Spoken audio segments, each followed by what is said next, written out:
Good afternoon, everybody. Hope you're having a good Friday. Happy Friday. I know some of you guys aren't happy. I know that some of you guys are still reeling from the news from a few days ago.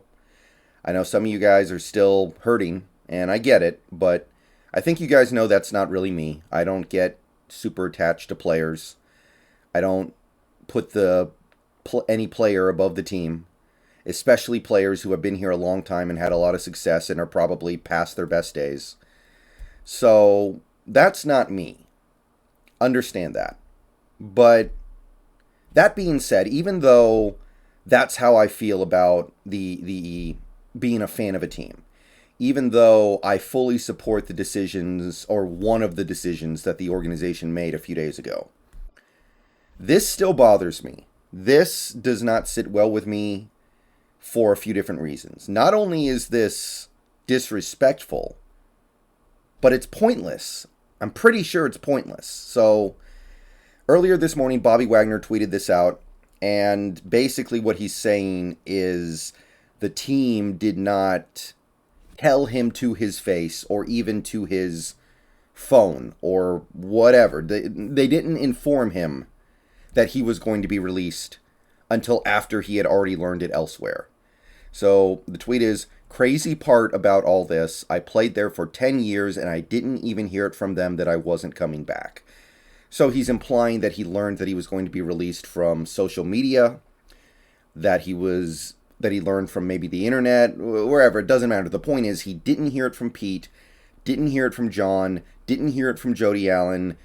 He learned it, maybe he got the ESPN alert on his phone, right? He learned it the same way we learned it. And look, again, releasing Bobby Wagner, okay, that's how this works. The NFL is a business. But what business benefit do you gain from not informing the player to his face?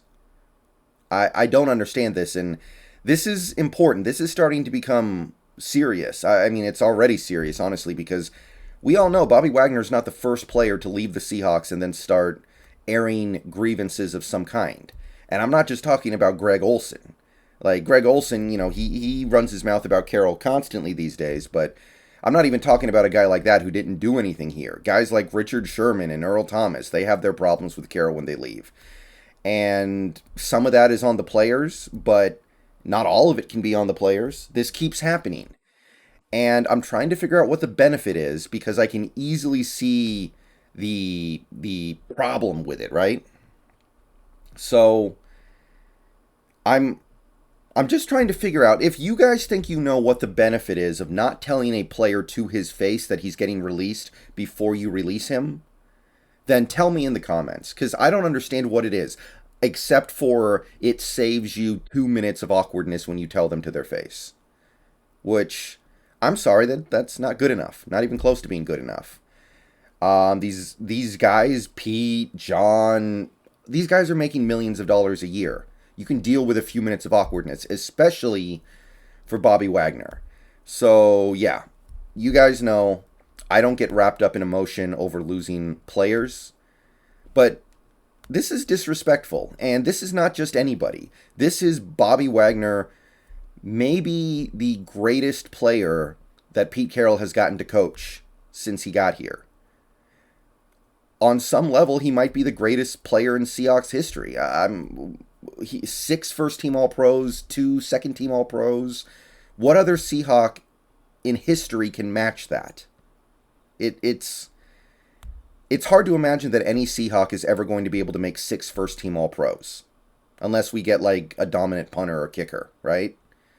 So, with that in mind, why would you do this? I'm just trying to figure out what you think the advantage is here. Because it just seems to me to be very disrespectful. If it was somebody who was just a special teamer or somebody who never played for you and you release him after 1 year because he doesn't play, I would still probably say you should probably call him into the office for 2 minutes and tell him, hey, we're letting you go, man. And he might not like it, but okay. That's part of doing business. You're getting paid millions of dollars. You can sit there and be uncomfortable for 2 minutes. So when you're looking at a guy like Bobby and you do it to him, I just have to wonder, is there some hidden benefit here that I don't see? Because, look, as I record this video, we're getting word that Deshaun Watson is going to be freed up from being pinned on any criminal charges for his case, right? And we have heard from a million sources over the last few days that the Seahawks are going to make a push for Deshaun Watson. But we know Deshaun Watson has that no trade clause. And as the Seahawks seem to be preparing to take a big swing at a big time player, could you imagine if a player like a Deshaun Watson decided, you know what, I'm not going to waive my no trade clause to go to Seattle because of this, because of stuff like this, because I hear the negative stuff when they leave from guys like Wagner, from Sherman, from Earl, from Greg Olsen, etc., etc., etc. How would that feel? I'm looking at it.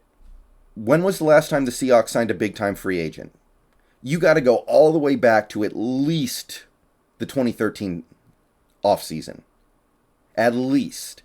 And those two guys, Cliff Averill, Michael Bennett, did not sign big contracts. You might have to go all the way back to Zach Miller and Sidney Rice, the second offseason Pete Carroll was here.